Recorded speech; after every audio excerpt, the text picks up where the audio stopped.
Good morning. It's a lot warmer in here than it is out there, huh? My name is Amy Collins. My pronouns are she and her, and I'm a commissioned lay minister and one of today's service leaders here at the Unitarian Universalist Congregation of Cleveland. I bid you welcome, whether you're here in person or joining us virtually live or at a later date. Each week, you hear us acknowledge that we're gathering on the original lands of the Erie, the Haudenosaunee, and the Anishinaabeg peoples, also known as the Three Fires Council. We do this to show respect to the diverse people and cultures who preceded us here, as well as those who gather here now. You may be aware that we have the Lake Erie Native American Council, LENAC, in a regular rotation as an offertory recipient, as a more tangible way to show our commitment to honoring that complex history. We are a pluralist and a covenantal community where humanist, pagan, Buddhist, Jewish, Christian, atheist, agnostic, and some of us reject all of those labels. We define family in many and diverse ways, by birth and by choice, and many of us claim this community as an extended family of sorts. We represent a continuum of gender and sexuality. We're neurodiverse and neurotypical. We have visible and invisible financial, racial, and cultural differences, health, and ability realities. One of the things I especially love about this community and this space is that our commitment to the diversity of identity and belief means that we don't have to check any part of ourselves at the door when we arrive. I like to think I bring the best version of myself when I come here, but it isn't about looking good. Rather, it's that being able to be authentic means that I don't have to put energy into compartmentalizing parts of myself that may be unsavory to others. I invite you to bring your authentic self to this space, whether this is your first time here or your 100th. If you're just discovering us and want to learn more or hear from us, fill out one of the guest cards in the pew rack and put it in the offering plate later in the service. If you're with us online, you can visit our website, uucleveland.org, and reach out to us there. Please take a moment now to silence any of your electronic devices or put them in worship mode. I'm sure that that's in your settings somewhere, worship mode. Welcome to our precious, beloved, aspirational, flawed, and magnificent community. And I'm going to invite up Lisa Hathaway, are you up here already? To light our chalice and eventually our Chalika candles. And if you all will join me in reading our covenant on one side of your yellow card for our chalice lighting. We cultivate trust with one another by celebrating differences, honoring boundaries, and offering compassion and care. We listen to each other deeply with curiosity and wonder. We speak for ourselves without need to defend ourselves or persuade each other. We create safe and brave space for healthy conflict, creativity, and fun. We reconcile through forgiving and making amends when we hurt one another.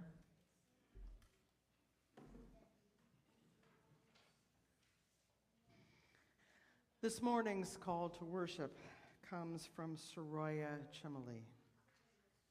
No one is resilient alone at all times and in all situations. Resilience is a dynamic process, and it is healthier and more accurate to say that we take turns being resilient for one another. The crux of the cult of individualism is the belief in a hyper-masculinized self-sufficiency. So when we have needs, it's interpreted as being needy. When we need to be cared for, it is interpreted as being dependent. When we are vulnerable, it is interpreted as being weak. That makes it impossible for us to be vulnerable with one another. We rely on one another, and I can't tell you how great it is to see all of you here today and all the folks that are here virtually. I miss you.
I'd like to invite Lisa back up to light our Chalice candles.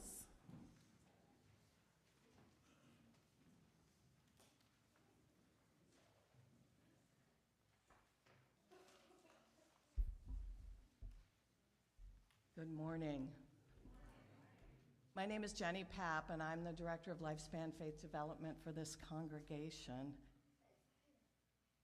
Right now, during these winter months of limited light, although the days are lengthening and occasionally we are graced with the blue skies and sunshine, we may prefer a little more light, and so during this time we have a tradition here at UUCC of having a Chalice observance.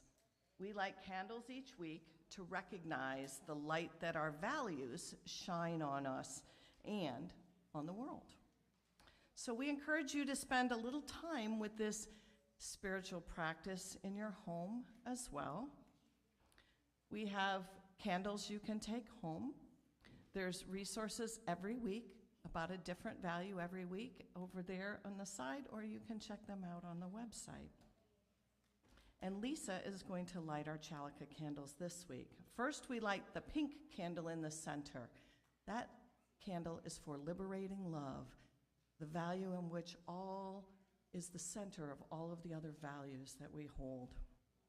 And then we'll relight the candles from the previous weeks. Our first week, we lit the blue candle for pluralism, then the purple candle for transformation, then the yellow candle last week we lit at home for justice, and this week we light the red candle for equity.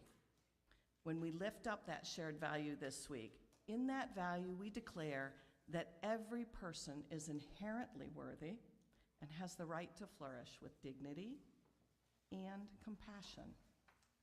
And we covenant, we promise to use our time and our wisdom, our attention, our curiosity, and our money to build and sustain fully accessible and inclusive communities.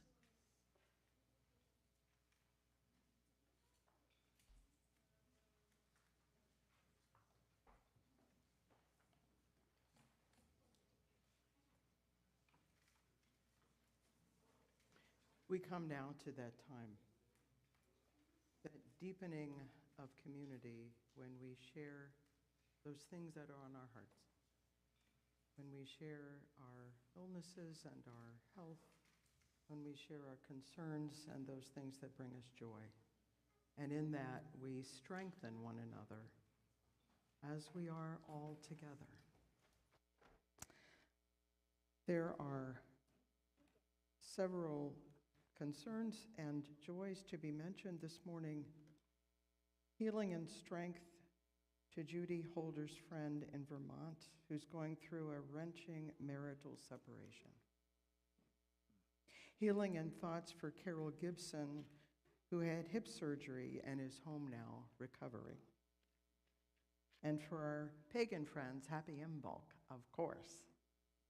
Winter is half over. Yesterday was the last day of January. It's a joy.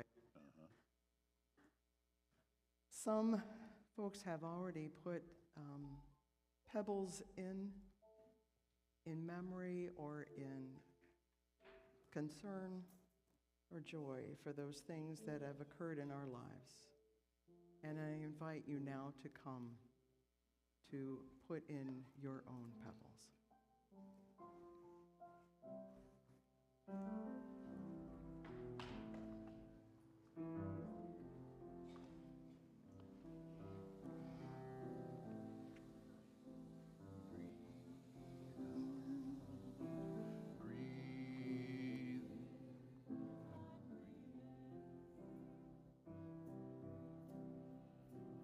I invite you into the music in whatever way you'd like.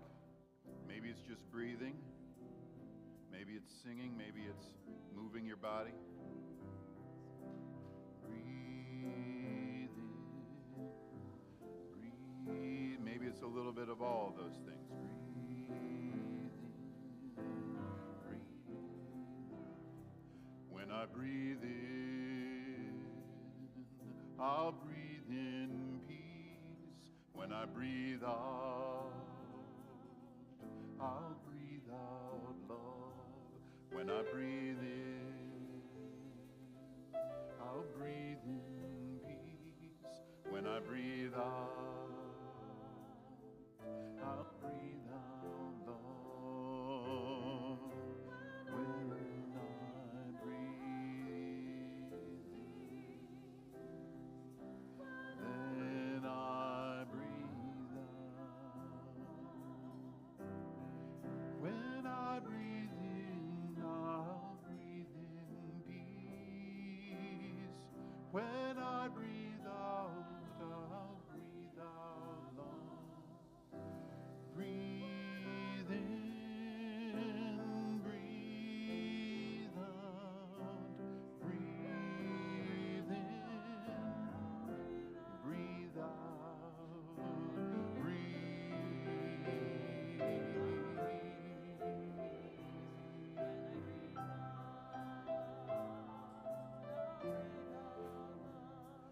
When I breathe in,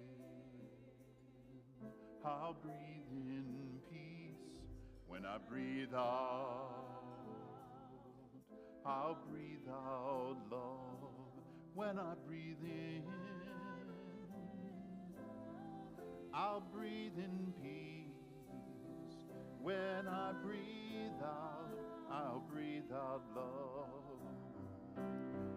When I breathe in, I'll breathe in peace.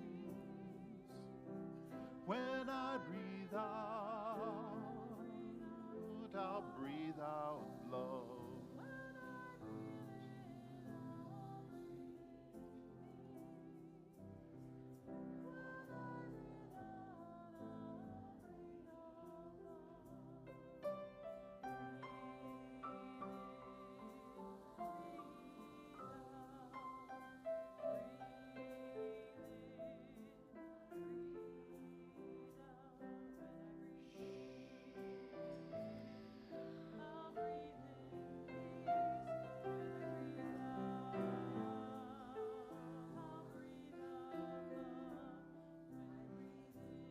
Breathe in, breathe out, breathe in, breathe out.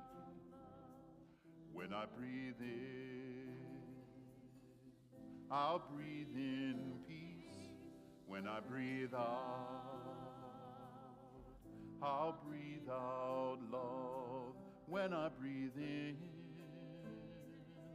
I'll breathe in peace. When I breathe out,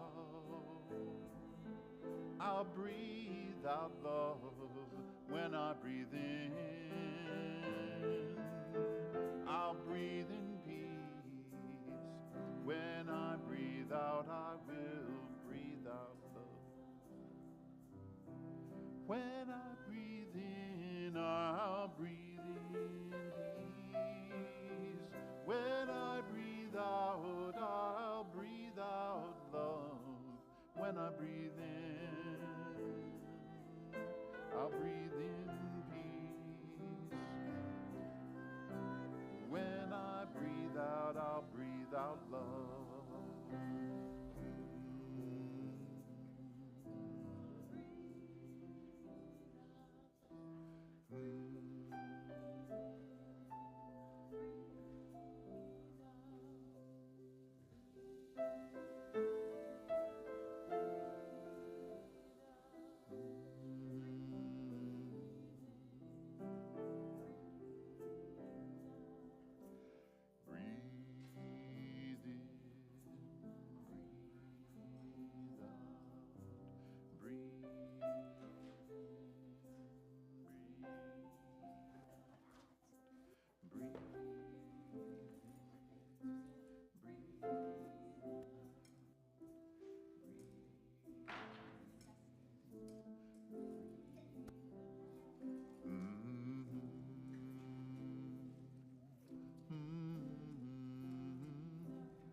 And that, my friends, is the feeling of the holy.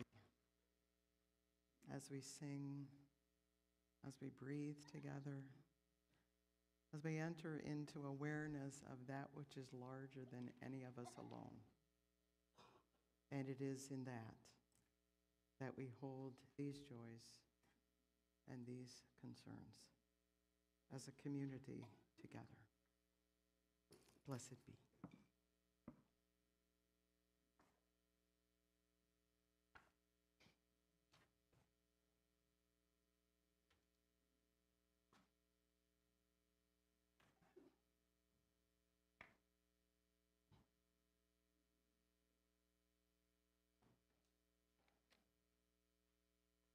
So like I mentioned before, we're exploring equity, our Unitarian Universalist value of equity this week.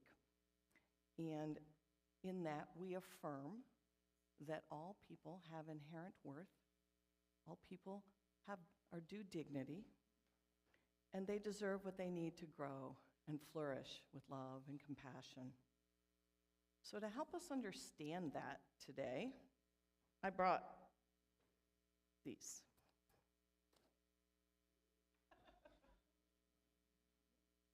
What are these? Anybody want to tell me, what are these? Go ahead. They're soccer cleats, yeah, very good. Who plays soccer here? Adults and children, anyone play soccer? Raise your hands high. The adults and kids, there's a few that play soccer. Okay, so let's imagine I was the coach of a soccer team. And it's the beginning of the season. As you know, parents often have to go get new soccer cleats every season for their children. So I've decided that when I'm passing out jerseys, I'm going to pass out a pair of soccer cleats to every kid too. Parents, what do you think about that? Does that sound cool? Yeah. You don't have to go to the store.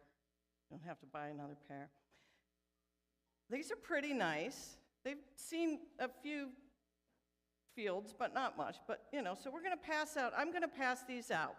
I am going to give a pair just like this to everyone on the team.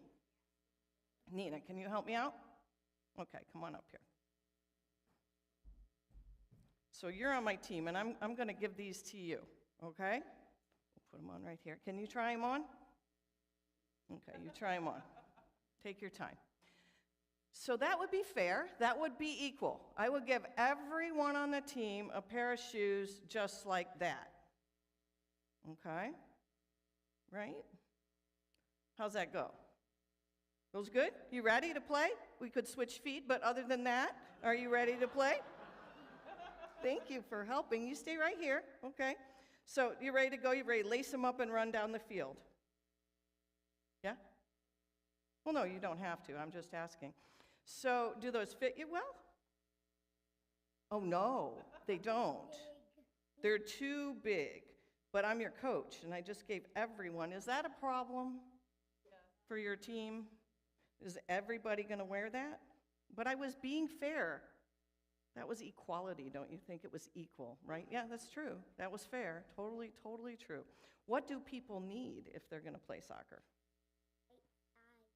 They do need that is right there. They need the right size. How do I know? Well, maybe these will work. These? How about these? You want to try these on? Those look cool. Too big. So how will I know what shoes that you need? How would I know? What would I have to ask you, do you think? What do you think I would have to ask? What size you wear? That would be, if I was the coach, I would have to ask you, what size do you need for your feet? And I guess I'd have to make sure, if I'm just buying sports shoes and passing them out, I'd want to make sure that you actually play soccer, right? Right? What sport do you play? You play hockey. Go for it. Are those going to be helpful? No. All right. So that might be pretty uncomfortable if you were trying to play hockey in those. What if you were swimming? What if you can't. If you were a swimmer and I gave you some soccer shoes, that's not what you needed. I'd say, what's your sport? You said swimming. I'd give you a pair of flip-flops probably, right? Just to keep you safe on the deck. When you go swimming in the summer, would you like these? Would you? Okay. Because I still haven't asked you what size flip-flops you wear. You want to try those on? Go ahead. Give it a shot. See if those fit better than the soccer shoes for you. All right.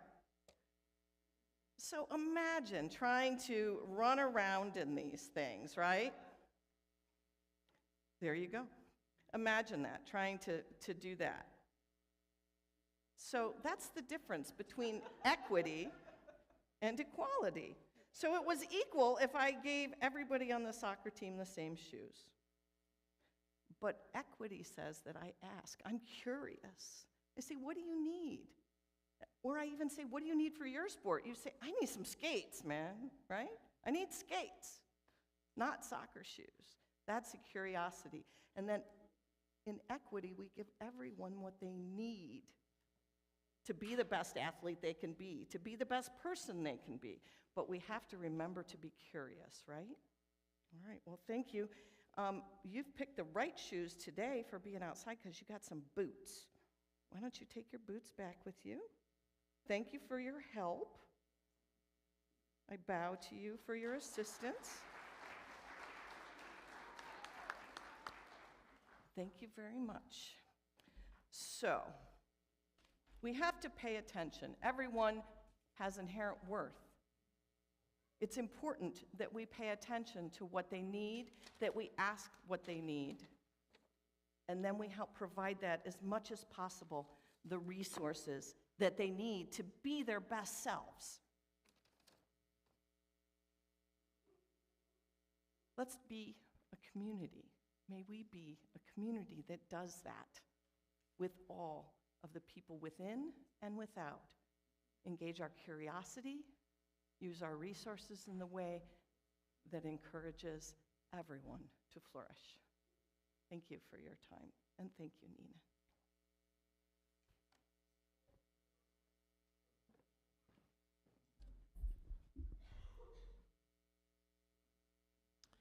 Our offering recipient today is the Journey Center for Safety and Healing, formerly the Domestic Violence and Child Advocacy Center. It's an organization that provides information and services for domestic violence and more. 1 in 4 women will experience intimate partner violence in their lifetime. 1 in 7 men will experience severe physical violence by an intimate partner in their lifetime. And 1 in 3 adolescents in the U.S. is a victim of some form of dating abuse from a partner. Samantha's story, found on the organization's website, illustrates the important outreach and services that our donations will support. This is what they say. At Journey Center for Safety and Healing, 2020 had been especially difficult for our emergency domestic violence shelters clients. Day-to-day normal was changed in every area, especially for barriers that our clients often face when leaving an abusive relationship, especially trying to get work, to finding childcare, and to seeking housing services. These barriers and many more were what one of our clients, Samantha, had experienced while utilizing our shelter services. As a young girl, Samantha was in and out of the foster care system, and she experienced abuse and trauma at a young age. As a young adult, Samantha found herself in an abusive relationship that led her to call our 24-hour helpline and stay in our shelter. When Samantha arrived to our shelter with her daughter during the summer months, she was pregnant with her second child that she was expecting with her abuser. Already facing a high-risk pregnancy, the fear and stress of the pandemic only added to her anxiety. Our family advocate worked with Samantha to address her needs, create a case plan, and provided support. Our shelter was able to provide basic necessities, food, toiletries, etc., bus tickets so Samantha could find a job, connect her with benefits through job and family services, including medical care and child care, and provided support and guidance throughout. Samantha's family advocate was able to connect her to a place for me, the Bridges program, and provide a referral for rental assistance through rapid rehousing. Samantha was able to obtain employment after the birth of her happy, healthy baby as well, and is now working with a community advocate. Samantha is one of many examples of great strength and resiliency, which was especially challenging during the pandemic. With the help and support of Journey Center, Samantha was able to successfully leave her abusive relationship and start over to better her life and the life of her family.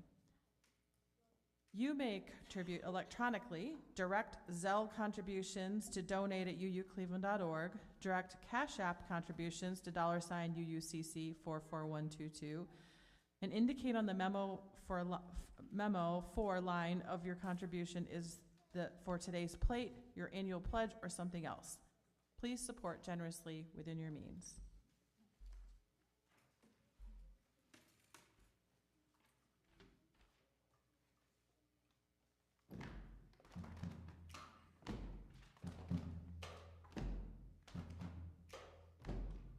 We will move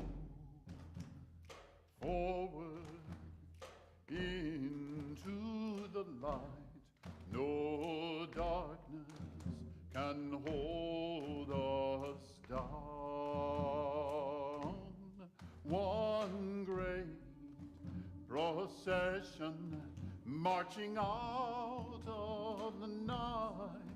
No darkness can stop us now.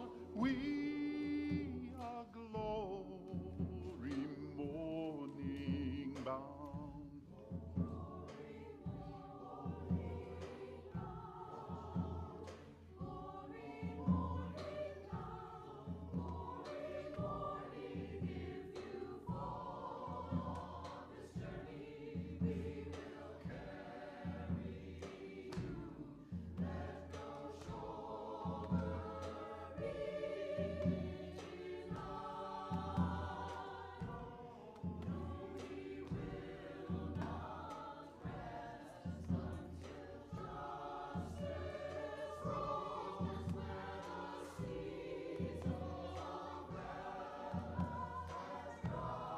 We will move forward into the light. Darkness can't hold us down. One great procession out of the night. No darkness can stop us now.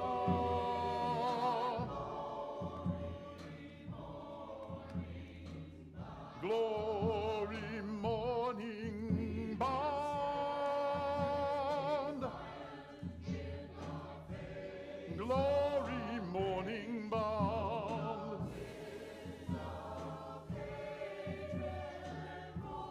Glory morning bound.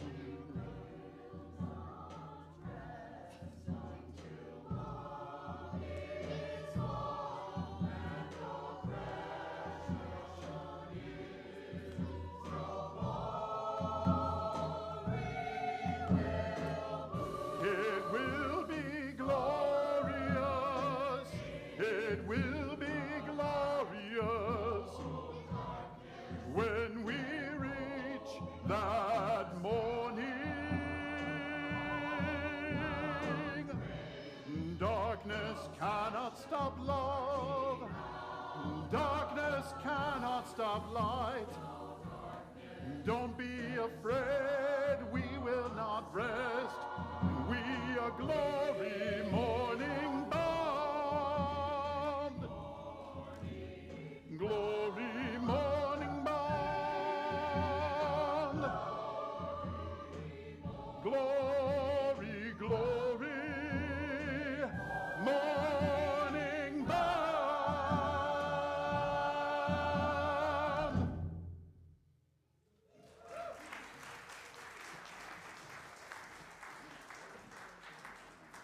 Stay back there.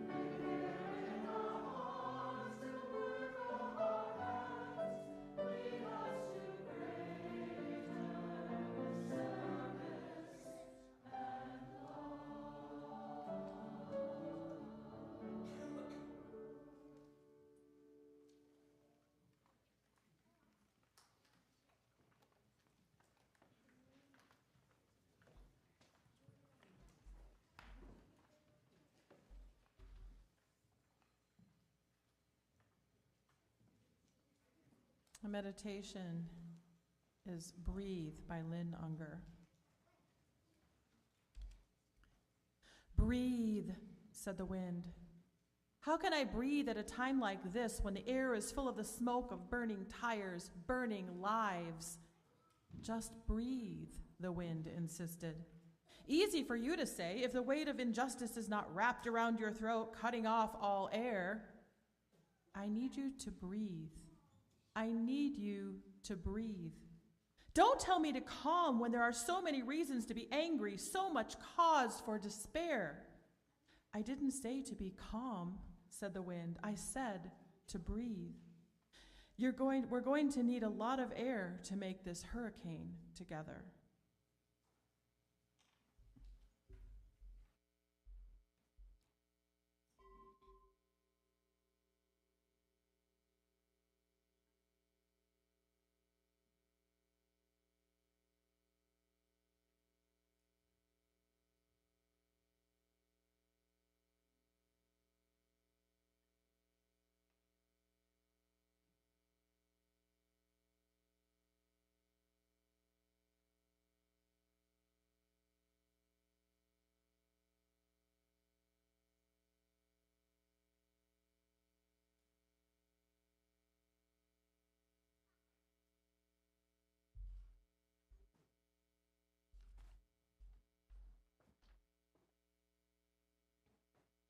There's an old tradition in Unitarian Universalism that we don't use very much anymore, and that tradition is that every sermon will be based on both an ancient text and a current text.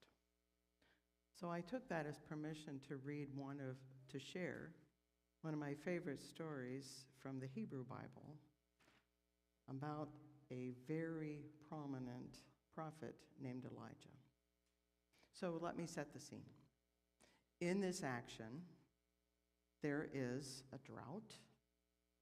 There is a king named Ahab who is king of Israel, the northern kingdom, after the Babylonian exile.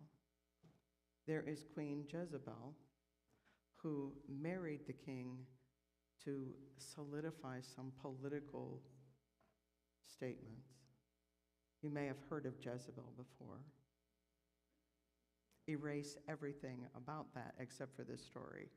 Feminists have a whole different story. We can go into that later. Oman is the palace administrator. What a headache that must have been. And Elijah is the one who has a fast track to Adonai, to God, and wishes he didn't. Because God says, I want you to go to King Ahab and tell him there's going to be a drought. And Elijah, who has good cause for self-preservation, says, oh, I don't think so. But Adonai will not be denied. And so Elijah goes, and you need to understand that Elijah goes even though Queen Jezebel has massacred or tried to every single priest of Israel who is aligned with Yahweh, Adonai. Now, secretly, Obadiah has been hiding them and taking care of them, risking his job. But there are lots of interesting people in this story. So Elijah gets his courage together and goes to Ahab, and Ahab says, you troublemaker, what are you doing here? Nice greeting. And Elijah says, I want you to know there's going to be a drought. Well, what do you think we can do about the drought? Well, I want you to get 420 priests from the Baalist tradition. I want you to get 420 priests from the tradition of Asherah. Again, the feminists would have, we'll go into that later. And I'm going to show up by myself. And I want you to get materials for a sacrifice, for 2 sacrifices. And we're going to gather on Mount Carmel. And we're going to lay out a fire, but we're not going to have any sparks. We're not going to have anything to start the fire. We're just going to lay out the fire. And I want all of these 840 other priests to pray and pray and pray. and set that sacrifice on fire. And so it happened. So they start to pray, the Baalist priests and the priest of Israel. And nothing.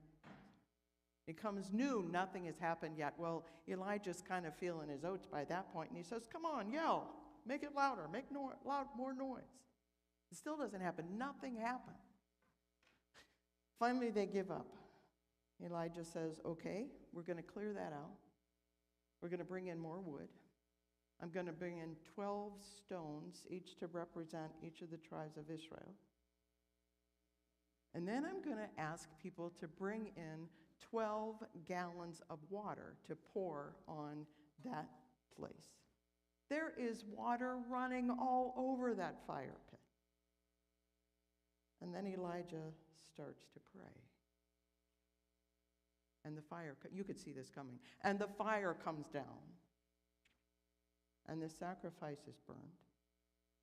And he says, now see, who is the real God? And then, because none of us are perfect, he orders the massacre of the 840 other priests. Queen Jezebel gets a little angry at that. And she says, I am going to get you. And so Elijah runs to Mount Horeb. And Yahweh Adonai meets Elijah there and says, what are you doing here? What are you running from? And Elijah says, she's going to kill me. Eat some food and go to sleep. Elijah sleeps for a while. He's still shaking. You don't get it yet, do you? No. Eat some more food. Get your strength going. And then I am going to appear to you. And this is the part that I love. So there's a huge wind that comes, blows you almost right off the cliff. It's a huge wind. But God is not in the wind. And then there's an earthquake. All the ground underneath is shaking. But God is not in the earthquake. And then there's a fire. But God is not in the fire.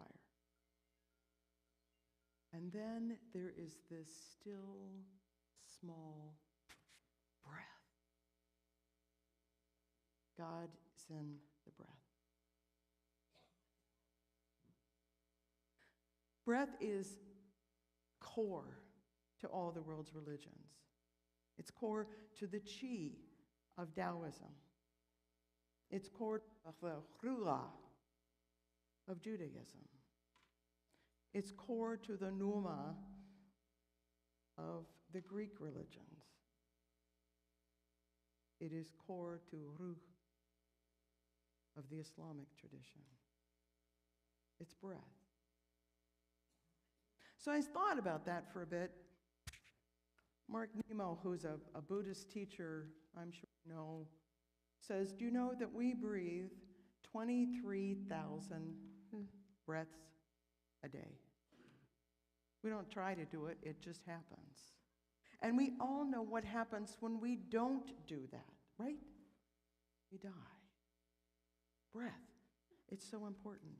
And the more I thought about that, the more I thought about the protests from this weekend and looking around and reading the news and knowing what happened in Minneapolis and thinking, what is going on? How did we get to this? And then I remembered George Floyd lying on the ground, saying, I can't breathe. I cannot breathe. I can't breathe. And then there was COVID. You want to mess with the civilization? Threaten breath. It was like AIDS, except it was just a little worse because it was airborne, and we didn't know. We didn't know who had it. We didn't know how we got it. We didn't know what to do about it. We had to stay home. We had to separate. Close friends had their only visits sitting in cars separated with their windows down. Do you remember that? I know you remember that. We couldn't be together. Our strength is in being together, but we couldn't be together. What does that do to a culture? it rips us apart. Now we're trying to rebuild. Now we're trying to get back in that sphere of we are all human.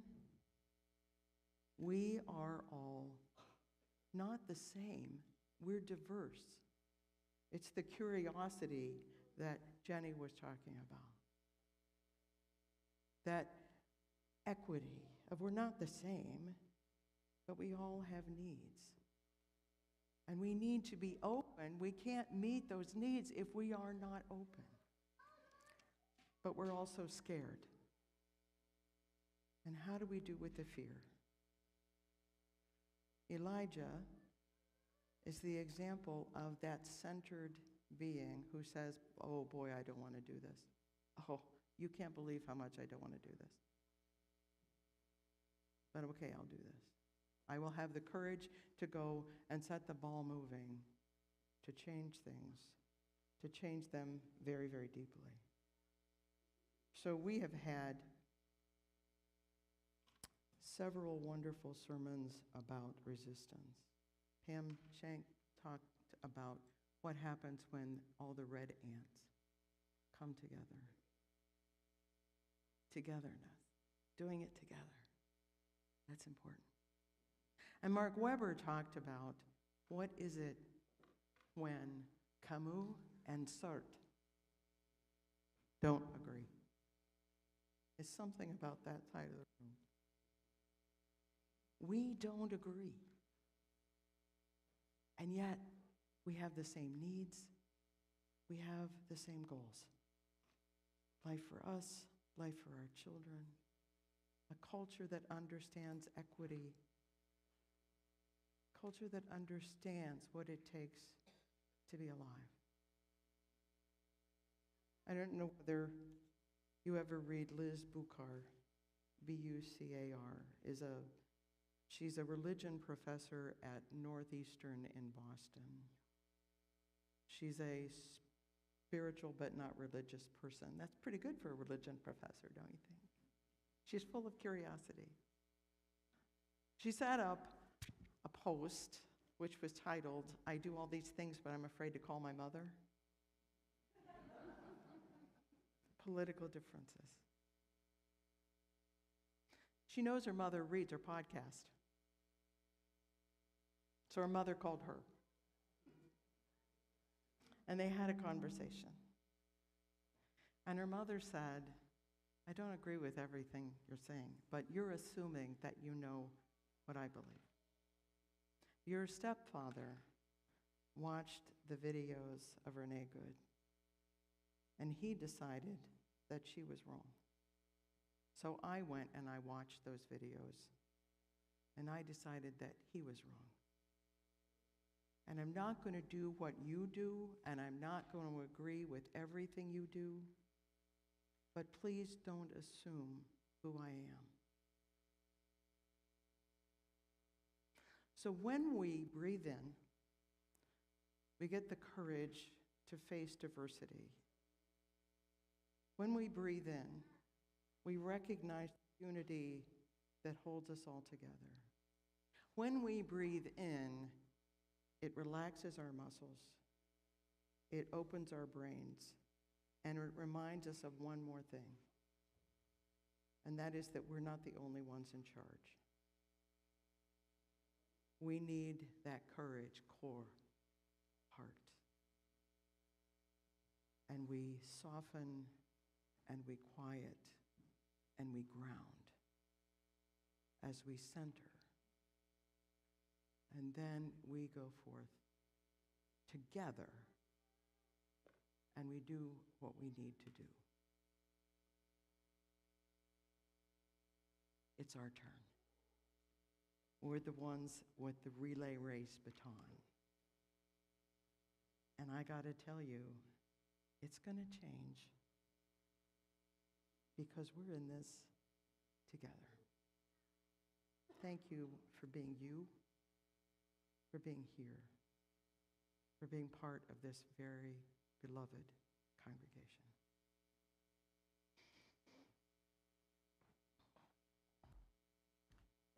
Please rise in body or in spirit and join us in our closing song, Just as Long as I Have Breath, number 6.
Please be seated.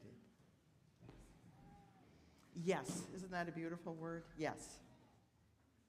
We have a couple of announcements for today, just 2. The UCC Board of Trustees are looking for delegates to represent our congregation in June at the UUA General Assembly, the annual meeting of the Unitarian Universalist Association.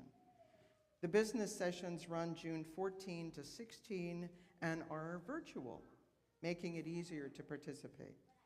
Delegates vote on key decisions sharing our faith's future. This is a wonderful opportunity to learn more about the UUA, to connect with fellow UUCC delegates, and engage in democratic governance. No experience is necessary. If you're interested, please reach out to Jeff Levy or any of the Board of Trustees. Second announcement is that we need to cancel the vigil that was proposed for Thursday evening in the, on the sidewalk in front of the building. We just need to, I want to say postpone it, but we're canceling it for now. It was dedicated to immigration rights and to those who have been harmed. But hang on, I'm sure it will happen again. And now, as we leave this place together, we leave not alone. We leave with hearts on fire as the choir is going to light them. I've heard this. They're going to light our hearts on fire, I'm telling you.